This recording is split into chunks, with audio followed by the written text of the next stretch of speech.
بسم اللہ الرحمن الرحیم۔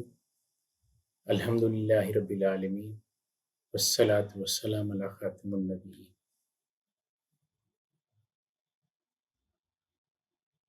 اسلامی معاشرہ اور اسلامی ثقافت کیا ہوگی؟ نبی کریم صلی اللہ علیہ وسلم نے ثقافتی زندگی کے اصول بھی وضع کر کے بتا دیا کہ دین اسلام اپنے اندر جامعیت رکھتا ہے اور کوئی سکم باقی نہیں ہے۔ پہلا اصول خلق کو عظیم بنانا۔ نبی کریم صلی اللہ علیہ وسلم کا فرمانا ہے کہ مجھے مکارم اخلاق کے لیے بھیجا گیا ہے۔ حضرت ابو ہریرہ رضی اللہ عنہ سے روایت ہے، فرماتے ہیں کہ رسول کریم صلی اللہ علیہ وسلم نے فرمایا، لوگ انگور کو کرم کہتے ہیں، کرم تو مومن کا دل ہے۔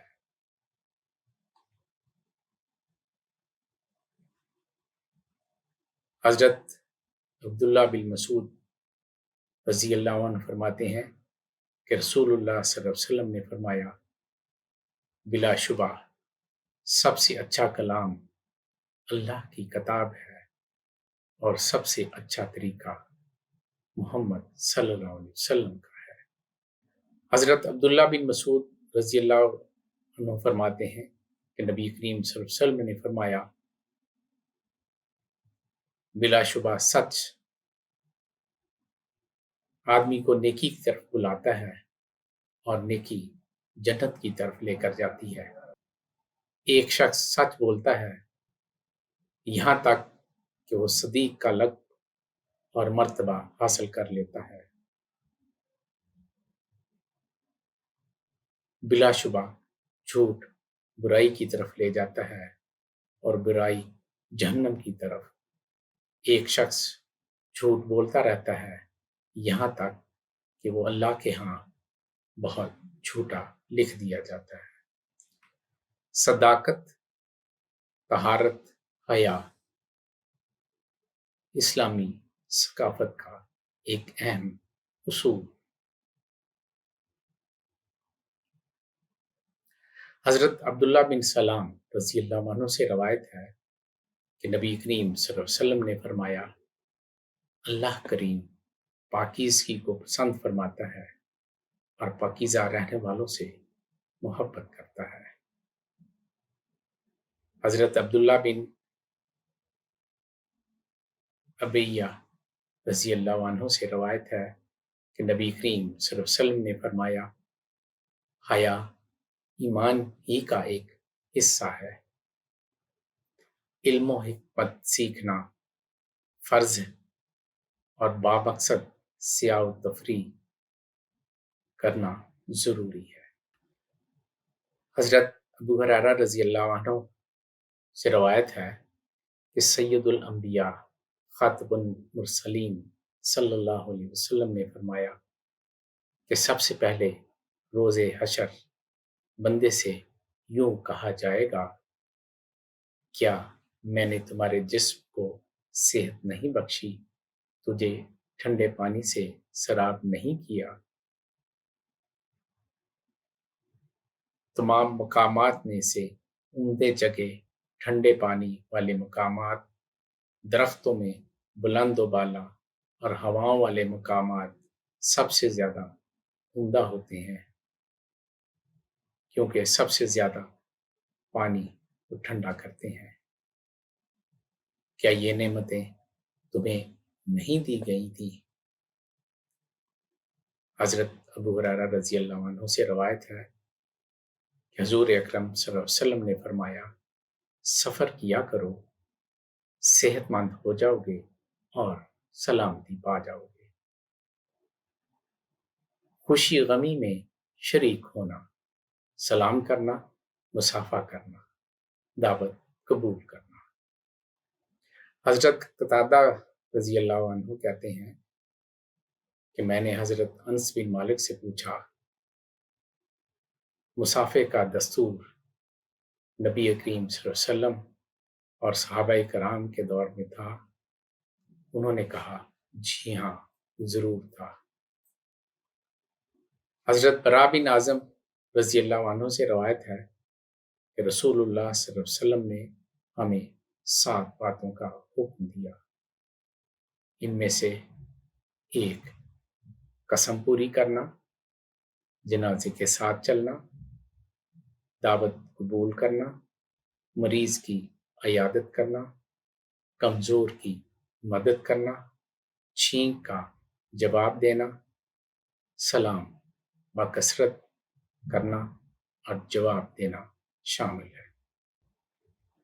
اللہ تبارک تعالیٰ کی نعمتوں سے فائدہ اٹھانا اور تالیف قلبی کے مواقع حاصل کرنا، جو ایسا نہ کرے وہ گونگا ہے۔ تعلیم و تربیت، حسن نیت اور ہر کبھی سے نفرت ہر مسلم معاشرے کے فرد پر ضروری ہے۔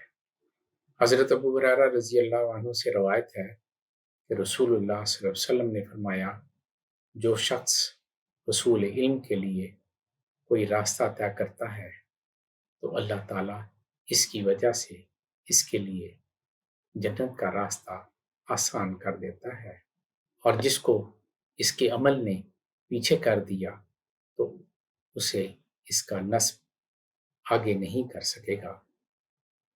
حضرت عثمان بن عفان رضی اللہ عنہ سے روایت ہے کہ رسول اللہ صلی اللہ علیہ وسلم نے فرمایا، جس نے اللہ تبارک تعالیٰ کے لیے مسجد بنائی، وہ اللہ کی رضا وہ خوشنودی چاہتا ہو تو اللہ اس کے لیے جنت میں گھر بنائے گا۔ گویا مسجد بنانا بھی اسلامی ثقافت کا ایک حصہ ٹھہرا۔ اللہ تبارک تعالیٰ کا فرمان ہے، قطع زمین میں بہترین ٹکڑے مساجد ہیں۔ حضرت ابن مسعود رضی اللہ عنہ سے روایت ہے کہ رسول اللہ صلی اللہ علیہ وسلم نے ہمیں نصیحت کے لیے کچھ دن مقرر کر دیے تھے، اس ڈر سے کہ کہیں ہم کبیدہ خاطر نہ ہو جائیں۔ سبحان اللہ، نبی محتشم صلی اللہ علیہ وسلم نے اپنے امتیوں کے لیے کتنی آسانیاں پیدا کی اور ہمیں آسانیاں بانٹنے کا حکم دیا۔ حضرت سعد بن وقاص رضی اللہ عنہ سے روایت ہے کہ آپ صلی اللہ علیہ وسلم نے فرمایا، بے شک تو جو کچھ خرچ کرے اور اس سے تیری نیت اللہ کی رضا ہونی چاہیے تو تجھ کو اس کا ثواب ملے گا، یہاں تک کہ تو اپنی بیوی کے منہ میں جو نوالا ڈالے گا اس کا بھی ثواب ملے گا۔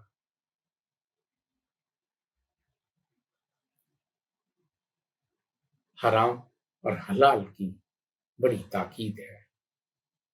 حضرت نعمان بن بشیر رضی اللہ عنہ سے روایت ہے کہ آپ صلی اللہ علیہ وسلم نے فرمایا، حلال کھلا ہوا ہے اور حرام بھی کھلا ہوا ہے، ان دونوں کے درمیان بعض چیز شبہ کی ہیں جن کو بہت سے لوگ نہیں جانتے، حلال ہیں یا حرام، کہ جو کوئی شبہ کی چیزوں سے بچ گیا، اس نے اپنے دین اور عزت کو بچا لیا، اور جو کوئی ان شبہ کی چیزوں میں پڑ گیا، اس کی مثال اس چرواہے کی ہے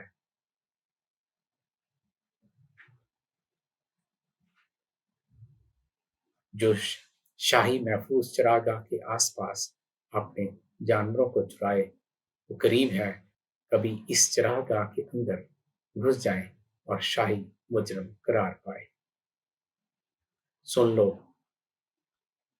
ہر بادشاہ کی ایک چراہ گاہ ہوتی ہے، اللہ کی چراہ گاہ اس کی زمین پر حرام چیزیں ہیں، بس ان سے بچو۔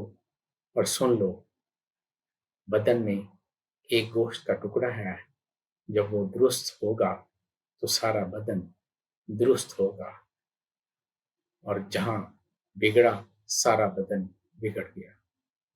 سن لو، وہ ٹکڑا آدمی کا دل ہے۔ حضرت ابو ہریرہ رضی اللہ عنہ سے روایت ہے کہ رسول اللہ صلی اللہ علیہ وسلم نے فرمایا، 7 گناہوں سے بچو جو تباہ کر دینے والے ہیں، بچتے رہو۔ وہ کون سے گناہ ہیں؟ اللہ کے ساتھ شریک کرنا، جادو کرنا، کسی کی ناحق جان لینا جسے اللہ تعالیٰ نے حرام قرار دیا ہو، سود کھانا، یتیم کا مال کھانا، لڑائی میں سے بھاگ جانا، پاک دامن بھولی بھالی ایمان والی عورتوں پر تہمت لگانا۔ حضرت ابو ہریرہ رضی اللہ عنہ سے روایت ہے کہ رسول اللہ صلی اللہ علیہ وسلم نے فرمایا، زانی مومن رہتے ہوئے زنا نہیں کر سکتا، شراب خور مومن رہتے ہوئے شراب نہیں پی سکتا، چور مومن رہتے ہوئے چوری نہیں کر سکتا، اور کوئی شخص مومن رہتے ہوئے لوٹ اور غارت گری نہیں کر سکتا۔ لوگوں کی نظریں اس کی طرف اٹھی ہوئی ہوں اور وہ لوٹ رہا ہو۔ حضرت عمران بن حسین رضی اللہ عنہ سے روایت ہے کہ نبی کریم صلی اللہ علیہ وسلم نے فرمایا، حیا سے ہمیشہ بھلائی پیدا ہوتی ہے۔ حضرت ابو ہریرہ رضی اللہ عنہ سے روایت ہے، نبی کریم صلی اللہ علیہ وسلم نے فرمایا،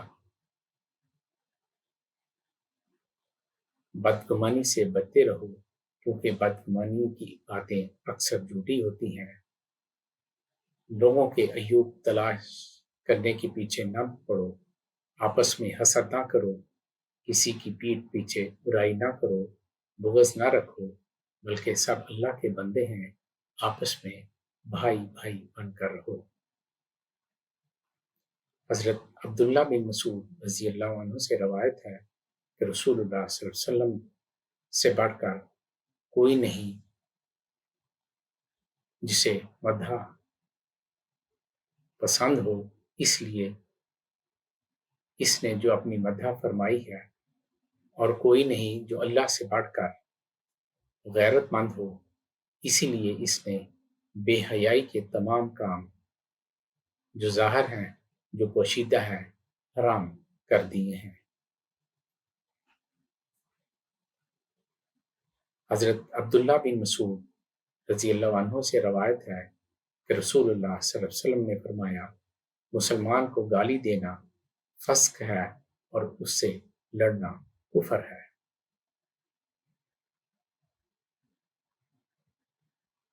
حضرت جریر رضی اللہ عنہ سے روایت ہے کہ آپ صلی اللہ علیہ وسلم نے حجۃ الوداع کے موقع پر فرمایا، میرے بعد کافر نہ بن جانا کہ ایک دوسرے کی گردنیں مارنے لگو۔